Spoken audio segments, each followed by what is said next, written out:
मनीषा की अधूरे सपनों की कहानी। हरियाणा के एक छोटे से गांव में मनीषा रहती थी। वह 18 साल की थी और अपने परिवार की उम्मीदों का केंद्र। पढ़ाई में होशियार, आत्मनिर्भर और दूसरों की मदद करने वाली मनीषा ने अपने गांव के प्लेवे स्कूल में पढ़ाना शुरू कर दिया था। वह अपने परिवार की आर्थिक स्थिति सुधारने के लिए दिन रात मेहनत करती थी। उसका सपना था कि वह अपने छोटे भाई बहनों को बड़ी शिक्षा दिला सके और अपने माता पिता का सिर गर्व से ऊंचा करे। एक साधारण दिन जो बदल गया। 11 अगस्त की सुबह मनीषा हमेशा की तरह अपने स्कूल के बच्चों को पढ़ाने गई। उसकी मुस्कान हर किसी का दिल जीत लेती थी। स्कूल के बाद वह नर्सिंग कॉलेज में अपनी दोस्त से मिलने गई। यह उसका रोज का रूटीन था, लेकिन उस दिन कुछ अलग था।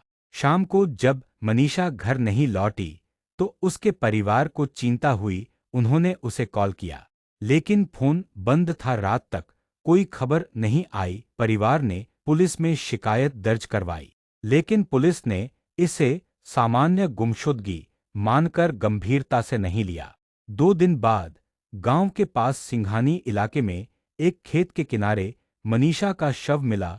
उसकी हालत देखकर हर कोई सहम गया। शरीर पर चोट के निशान थे और चेहरा पहचानने लायक नहीं था। गांव में यह खबर आग की तरह फैल गई।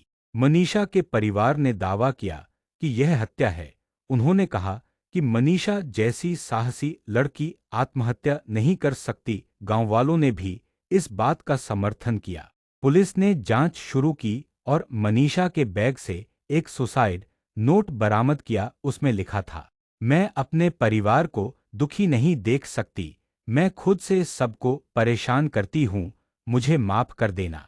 पोस्टमार्टम रिपोर्ट में खुलासा हुआ कि मनीषा ने कीटनाशक खाया था। शरीर पर चोट के निशान जानवरों के काटने से हुए थे। पुलिस ने इसे आत्महत्या का मामला बताया, लेकिन परिवार और गांव वालों को यह बात हजम नहीं हुई। गांव वालों ने हाईवे जाम कर दिया। मनीषा के माता पिता ने पुलिस पर लापरवाही का आरोप लगाया। उन्होंने कहा, अगर पुलिस ने समय पर कार्रवाई की होती तो मेरी बेटी आज जिंदा होती। विरोध इतना बड़ा हुआ कि प्रशासन को दखल देना पड़ा। एसपी का ट्रांसफर कर दिया गया और 5 पुलिसकर्मियों को सस्पेंड कर दिया गया। मनीषा का मामला धीरे धीरे शांत हो गया। परिवार ने प्रशासन की रिपोर्ट को मान लिया और अंतिम संस्कार कर दिया। लेकिन गांव के लोग अब भी सवाल पूछते हैं, क्या मनीषा को किसी ने आत्महत्या करने पर मजबूर किया? अगर उसने कीटनाशक खाया तो उसके फोन से आखिरी कॉल किसने की? क्या पुलिस ने जांच को सही दिशा में किया? मनीषा की मौत ने न केवल उसके परिवार बल्कि पूरे गांव को झकझोर कर रख दिया। वह एक ऐसी लड़की थी जिसने अपने सपनों के लिए संघर्ष किया, लेकिन उसे न्याय नहीं मिला।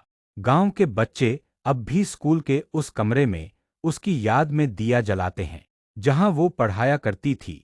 उसकी कहानी हर किसी को यह सोचने पर मजबूर करती है कि क्या हम अपनी बेटियों के लिए एक सुरक्षित समाज बना पाए हैं। सीख। मनीषा की कहानी हमें बताती है कि समाज में बेटियों की सुरक्षा और न्याय के प्रति हमारी जिम्मेदारी कितनी बड़ी है।